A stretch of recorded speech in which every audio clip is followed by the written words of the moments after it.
Is everything all right? Oh, bless you. Oh, thank you for asking. I'm Betty.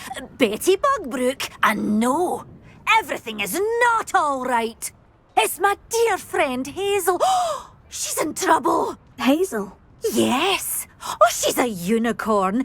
Known her for years. She doesn't like to leave the forest, so I visit her once a week to brush out her mane and bring her some treats.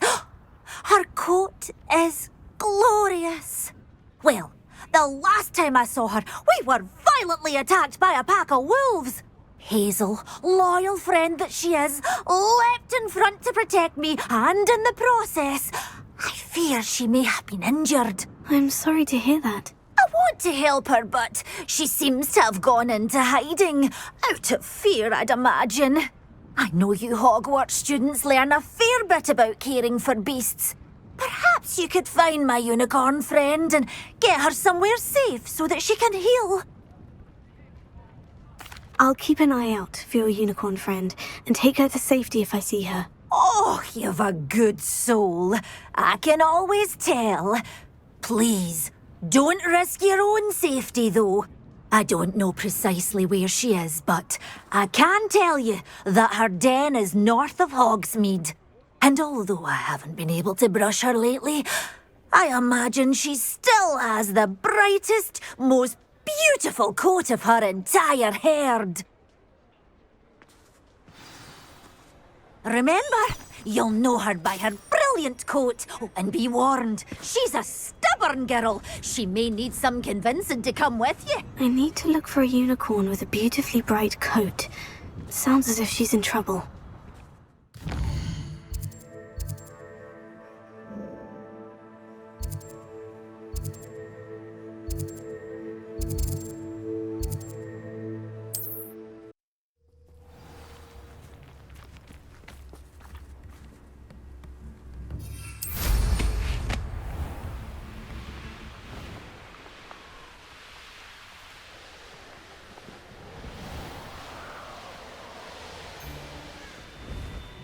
Hazel must be here somewhere.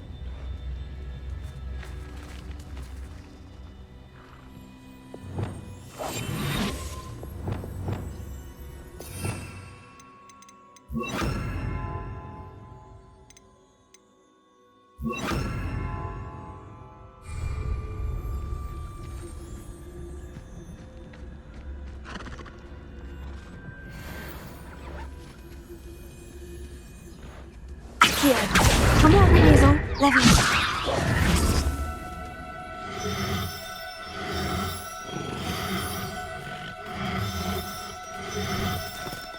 Oh, no, you don't.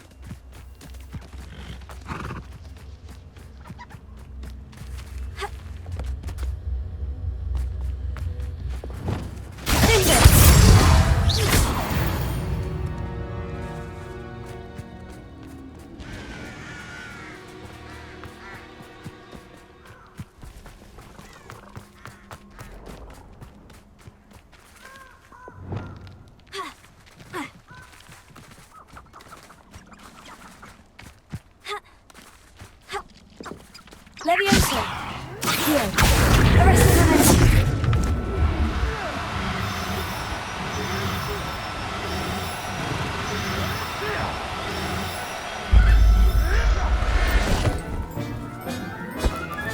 I can take Hazel back to a vivarium now.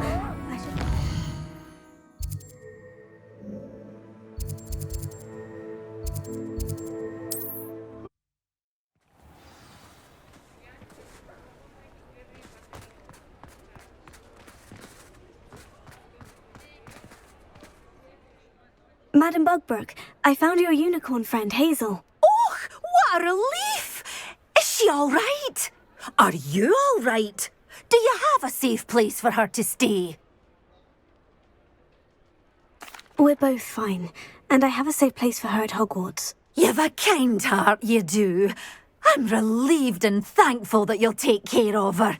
I shall miss my sweet pointy pony, but I know she's safer away from the poachers. Do give her a nice brushing for me, won't you? Take good care of Hazel now.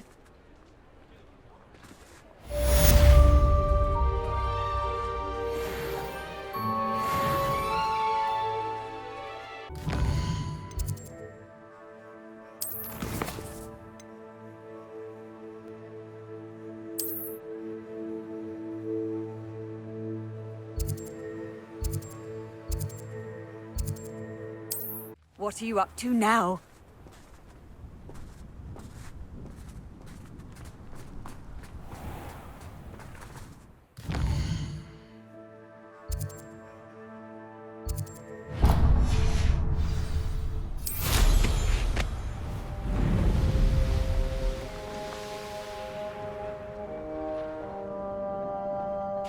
Sebastian, a lost relic from a catacomb which requires a dark sacrifice. I know how it sounds, but if this can help you, it's worth the risk. Does Ominous know about this? He helped find the scriptorium where we discovered Slytherin's spellbook. Very well. If Ominous will be there, I'll meet you. We don't have much time. Solomon wants to leave Feldcroft. What? Leave? Never mind. You need to stall him. Buy us time, Anne. Please. I shall do my best. I'll be in touch.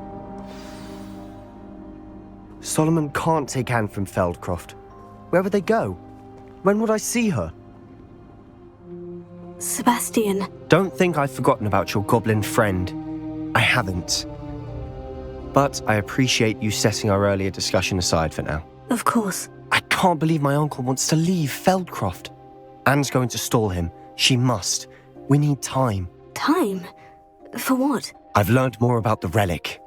I cross-referenced Slytherin's spellbook with everything in the library on relics and dark sacrifices. That's when I realized something. I believe the relic will only work inside the catacomb. We just need to get Anne to the catacomb and work out how to make a dark sacrifice. Our biggest hurdle may be convincing Ominous. Anne will only give this a chance if he's on board. And we have to keep all of this from your uncle. If he goes to the headmaster, we could be expelled. Let me handle Ominous this time. As for my uncle, he's not an Auror anymore. What he doesn't know, well, won't hurt us. Good luck with Ominous, until we meet again. I shall let you know when the four of us should meet at the catacomb. Look for my owl. See you soon.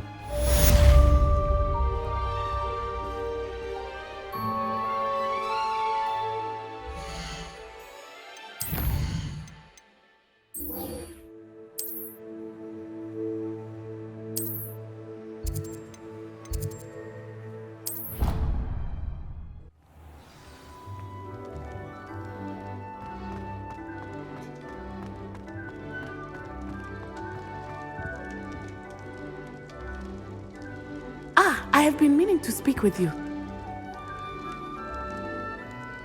I still can't believe we escaped the Ashwinders. You may not realize it, but you are the talk of the school since you saved me that day. I wonder how everyone knows about it. I told my mother in the hope that she would be more forgiving of what I have been up to if it came from me.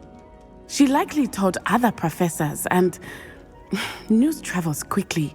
Unfortunately, she might, in fact, have been even less forgiving than I'd hoped. If she knew more about what you've done, I suspect she'd be proud. If she knew any more about what I've done, she would never let me out of her sight again. I'm sorry. Has Officer Singer done anything with the evidence we provided? She has not. Harlow is as strong as ever. Someone needs to stop him, whether it is us or Officer Singer. If someone had stopped the monsters like him in Matabeleland, my father would be alive today. What exactly happened to your father? It was a beautiful day. My mother had gone to tend to a neighbor who was ill, and so my father and I were galloping in the savannah. Galloping? Your father was also an animagus, I take it? He could become the most majestic giraffe, and he would carry me on his back, my arms around his neck. We were on our way home when we surprised a group of bandits who had come from our village. One of them saw me just as he removed a scarf from his face. He shouted and then aimed his rifle. He didn't want you to identify him. Exactly. In an instant, my father bowed his neck to protect me and was hit. As he fell, my father changed back into his human form. When the bandits saw this, they turned and ran in fear. Magic terrified them, and then he was gone. And it was all my fault. Your fault? How so? He died protecting me. If I had been capable of protecting myself, he would still be alive today. My mother and I tried to go on without him, but It became too much for us there. A few years later, we left to come to Scotland. Do you think taking down the Ashwinders will avenge your father's death? No. Vengeance is not what drives me. My father would not want that. He and my mother raised me to believe that it is a privilege to be able to fight for those who cannot. I know there is risk involved, but I feel it is worth it. I am glad you seem to think so too. What does your mother think about all of this? Well, as you saw, she worries a great deal. She is an excellent seer, but I think it bothers her to this day that she did not see my father's death coming. She misses him, as do I. So I believe on some level she understands my need to seek justice in a small way. But that does not mean that she likes it. Do you think your father would approve of the things we've been doing? Oh my, that is a good question. In theory, yes. Although he would worry as my mother does. But I think he, of all people, would understand my persistence. My father never shied away from a fight for good, no matter how ruthless the foe. And I think he would have enjoyed knowing that I had a compatriot like you. I'm sorry, Natty. I can't imagine what you've been through. Your father sounds exceptional. He was. Truly extraordinary. And thank you for your kind words. We all have our burdens. My father had a saying about that. Yes, I remember. Rain does not fall on one roof alone. Exactly. Soon you and I will put an end to the Ashwinders, beginning with Harlow. And once he is gone, we will turn our attention to Rookwood. We are making progress, and we will succeed. Thank you again for saving me. You deserve all of the praise you have received.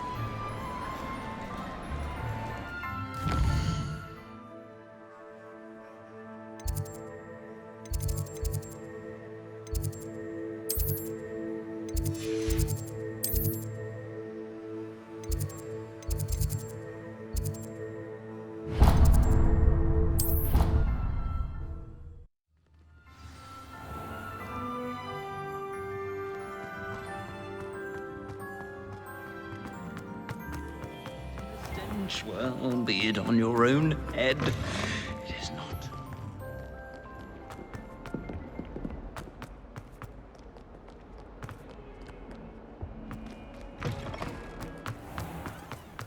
Oh, hello.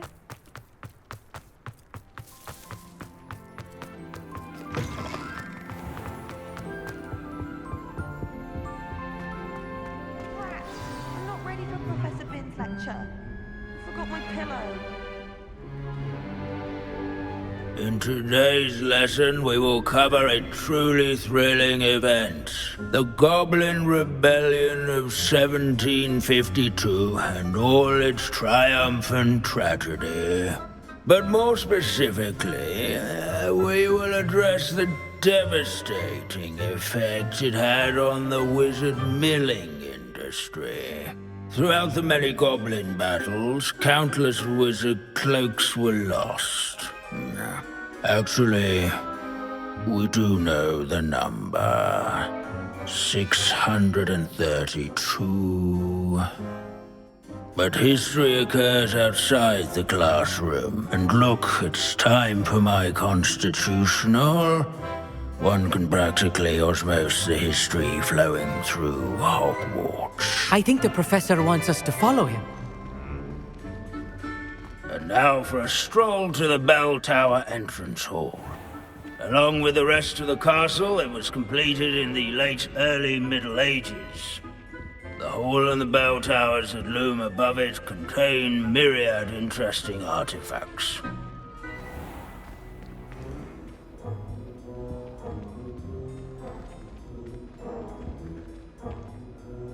Good to see you again. Recovered from that nasty bout of dragon pox, have we? That wasn't me, Professor. I'm new here. Are you? Well then, welcome. No doubt you're eagerly anticipating my analysis of various wizarding councils, codes, statutes, and of course, goblin rebellions. Not all goblins are rebellious. Some venture into wizarding politics, such as Irgit the Ugly. Some are talented artisans, such as Bragbor the Boastful. Did you say Bragbor? I know that name. Lodgok said he was an ancestor of Ranrock. Well known for his metalwork. I would imagine much of his goblin-wrought iron and silver has survived to this very day. Where were we? Oh yes. Back to our class topic for today. Grimbold Weft. Another notable historical figure. He's right nearby. Curious. This unassuming smudge is rumored to be the location of the very first successful use of Bombarda. I suppose successful is a relative term, since whoever lives to tell tale. Grimbold Weft, responsible for some of the most important work done in the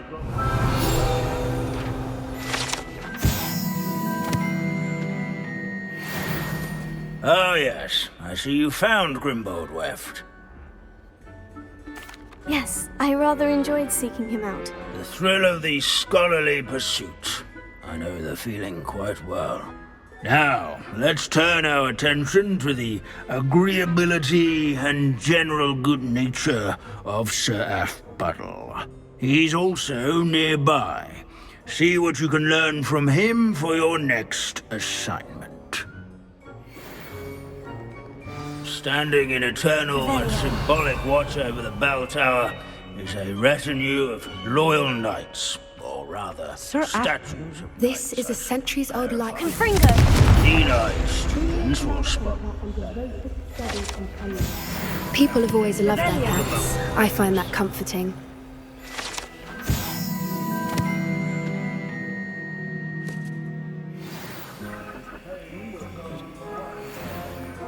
In single combat, nor by slaying bloodthirsty dragons, but rather in training yards and sculleries, where he's warm and... Professor Binns, I found the statue of Sir Afpuddle. Ah, well done. Alas, Sir Afpuddle's affability was his undoing. Died instantly trying to befriend a basilisk. Eye contact is not always to be encouraged. So beloved was he that even some goblins mourned his passing. Of course, that did not bode well with the rest of the goblins, most of whom could not abide mourning the loss of a wizard. Goblins and wizard kind will never trust each other. Yes, well, it takes a cauldron to raise a chisperful, as they say. History does tend to repeat. It is a series of patterns, a thought both comforting and disconcerting. The wise student, such as yourself, will learn from it.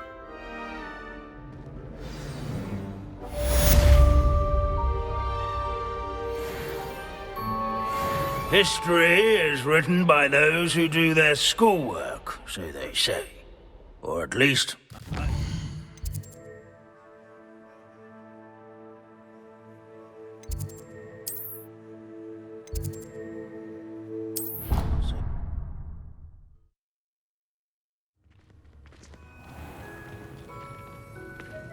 I should like to retire to a small hamlet when I'm older.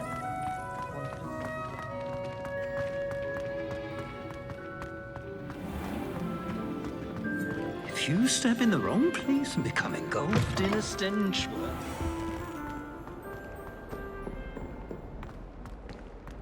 If he thinks he's getting away with this, he has another thing coming. Pardon me, is everything all right? No, it's not.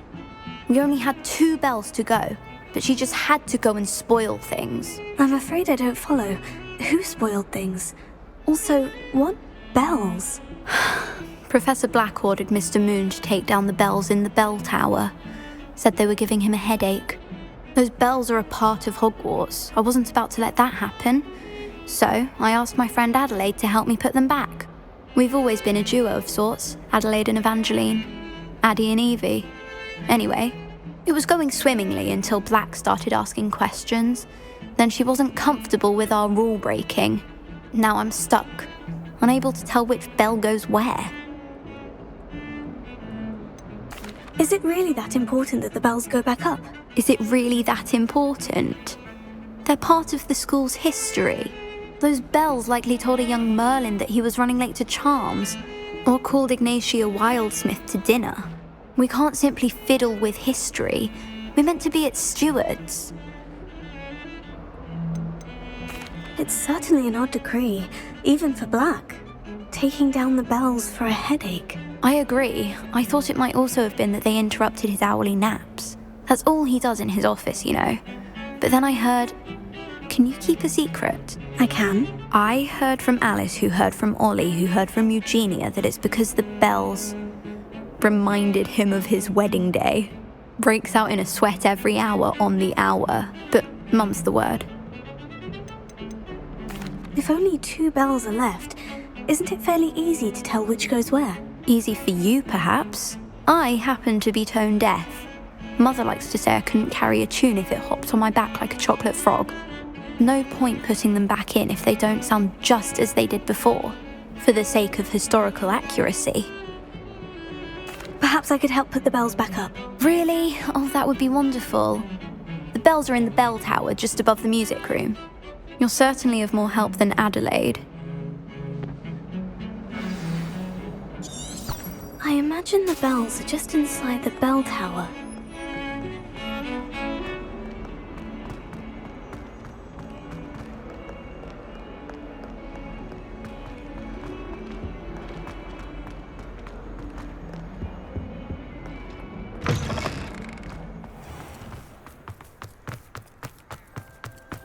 Weasley said she always found it.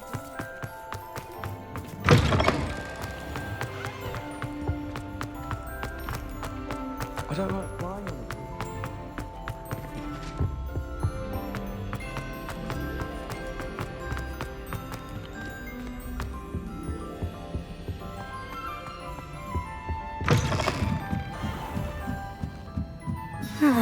The bells must be upstairs.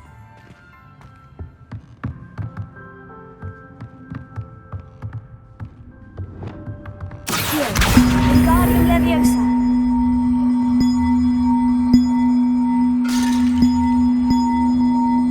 One up, one to go. Ah, found them. I'll have to get those up there somehow. Wingardium Leviosa, perhaps. Wingardium Leviosa.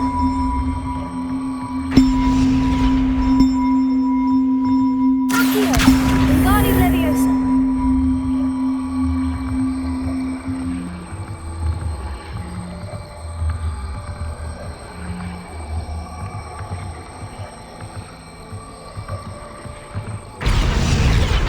Oh, that wasn't too hard. Evangeline should be pleased about this, even if Black isn't.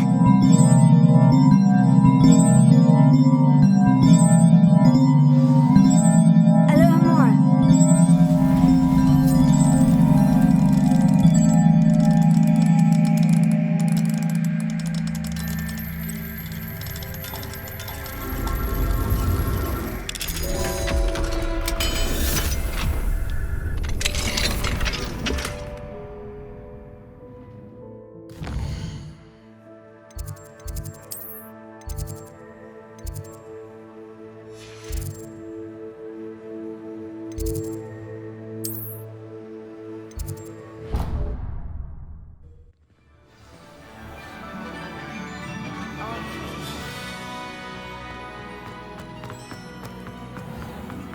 Revelio.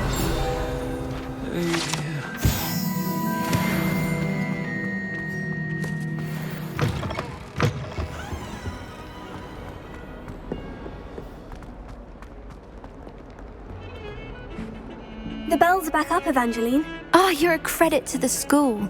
I can't wait to hear them. I can't wait for the headmaster to hear them. I wish I could see his face. Future generations may not truly appreciate what you've done, but I do.